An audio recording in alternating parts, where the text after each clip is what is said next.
অসুস্থ ব্যক্তিকে একটি দোয়া 7 বার পরে ফু দিলে সে সুস্থ হয়ে যাবে। এটা আমার কথা নয়, নবীজি সাল্লাল্লাহু আলাইহি ওয়াসাল্লাম নিজে বলে দিয়েছেন। তিরমিজি শরীফের 2083 নম্বর হাদিস। অনেক সময় আমাদের কাছের মানুষগুলো অসুস্থ হয়ে পড়ে এবং সুস্থতাও একটা আল্লাহর নিয়ামত, অসুস্থতাও আল্লাহর নিয়ামত। এই জন্য অসুস্থ হলে আপনি ভেঙে পড়বেন না, কিন্তু অনেক সময় দেখা যাচ্ছে বড় জটিল ও কঠিন রোগে আক্রান্ত হয়ে পড়ে। আমাদের ঘরের অনেক আত্মীয় স্বজন আছে, অনেক সময় বাবা, অনেক সময় মা অসুস্থ হয়ে পড়ে, অনেক সময় ভাই বোন অসুস্থ হয়ে পড়ে, অনেক সময় সন্তান অসুস্থ হয়ে পড়ে।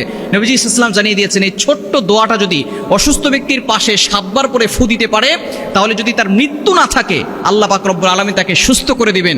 মৃত্যু ছাড়া সব রোগের ওষুধ হচ্ছে এই ছোট্ট বাক্যটি। যখনই কোনো ব্যক্তি অসুস্থ হবে, অসুস্থ ব্যক্তিকে আপনি দেখতে যাবেন, কারণ নবীজি সাল্লাল্লাহু আলাইহি সাল্লাম অসুস্থ ব্যক্তিকে দেখতে যেতেন। আপনি যখন অসুস্থ ব্যক্তিকে দেখতে যাবেন, এটা হচ্ছে একজন মুসলমানের আরেকজন মুসলমানের হক। আপনি এই হকটা অবশ্যই আদায় করার চেষ্টা করবেন এবং সেখানে গিয়ে এই ছোট্ট দোয়াটা 7 বার পরে ফু দিবেন।